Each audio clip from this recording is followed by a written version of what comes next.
If you've been looking in Port Charlotte, I have done some videos lately in trying to break the neighborhoods down. I have a lot of videos on Port Charlotte waterfront, and this is going to be another one. We are going to compare 3 waterfront neighborhoods and hopefully give you a better grasp of which one is right for you. Yo, I'm Adrienne, a longtime Florida realtor, and I'm here to help you get your Florida life.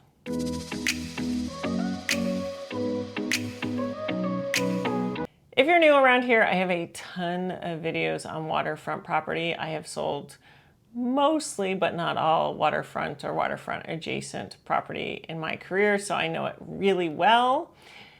Today we are going to talk about the Port Charlotte waterfront and give you a this or that on different neighborhoods, and so you can get a feel.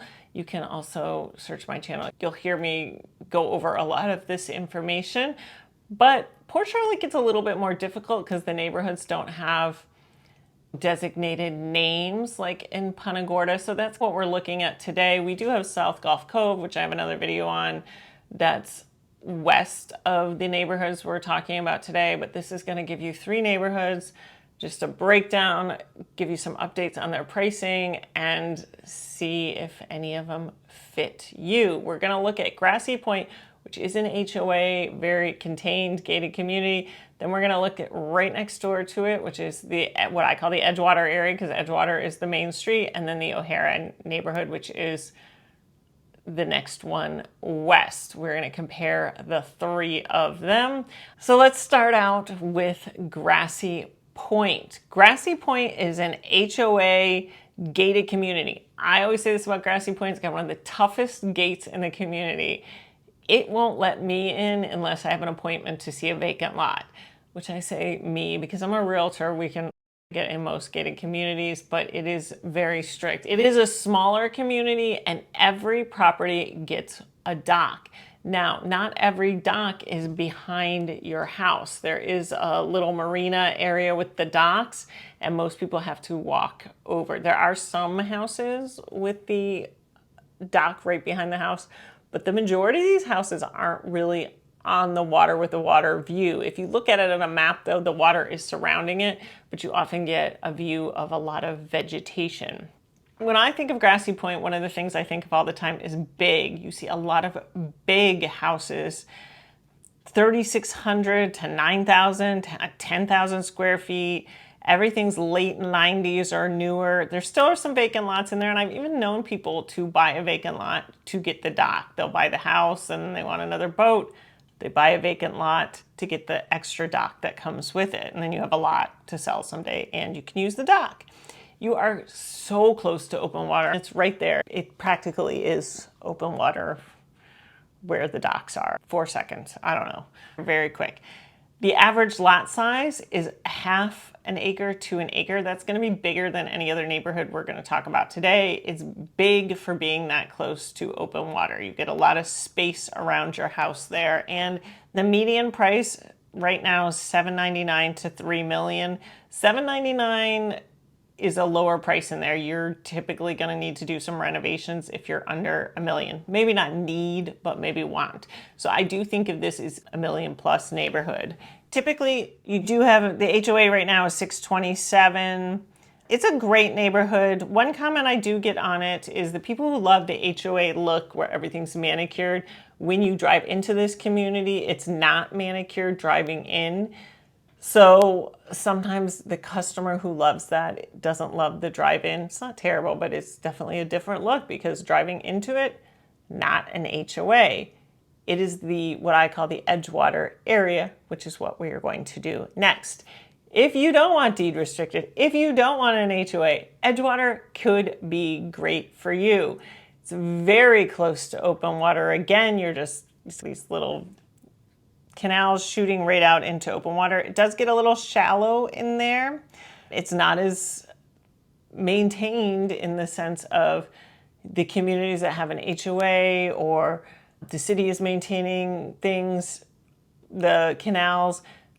Edgewater, the owners are on their own, but a lot of the owners in there like it. If you don't want to be told what to do and you want to be close to open water, boom. You will see big boats in there. They just play the tides. Know the tides if you live in there and you want a big boat. North of Edgewater, south of US 41, there are bridges. Edgewater has bridges. They're low bridges. So we're going to look at the median price point, and it's very different between Powerboat and Sailboat in this area. In the Powerboat area, the median price range is $335. And again, these are low bridges, so it's a low Powerboat.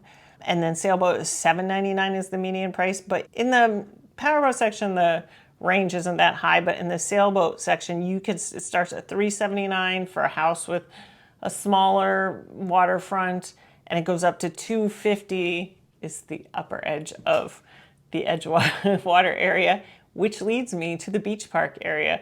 The beach park is not a beach. I've talked about this a lot. It is a beach. Geologically, it's a beach, and they've just renovated it. They're putting a community center in it. It's going to be fantastic. It's always been a fantastic park.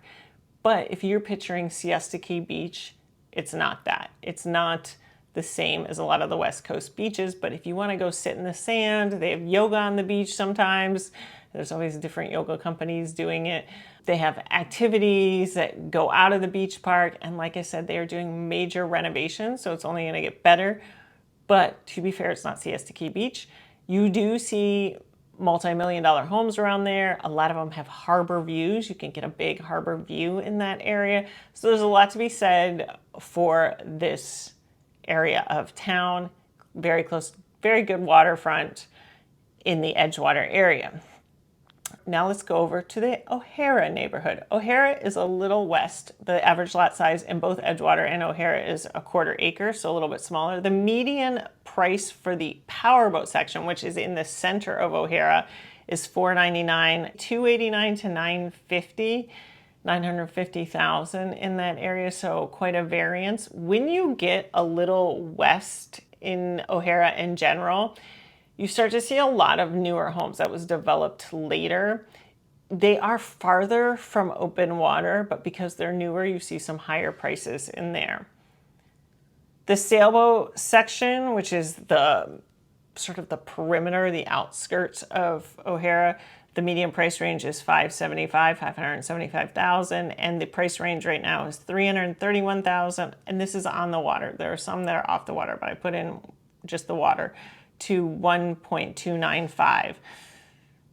This is not deed restricted. You can be a little bit further from open water. There is one little small section of an HOA community called Midway Estates. I almost forgot to bring it up on the eastern side. Big property, big lots there, and then you have borderline McMansions along Midway, if you look at the east side. Those don't come up as much as sometimes people would like, but when they do, they are fantastic properties. You could be very close to open water and have a big lot. There's just not a lot of them. So if that interests you, you might have to wait till they come up. I hope that helps you if you are looking for Southwest Florida waterfront. If you have more questions about Port Charlotte waterfront, please reach out, or anything, Punta Gorda, Port Charlotte, Inglewood, Venice. I'm all over the place. So please reach out. Thanks for watching. I will see you next week.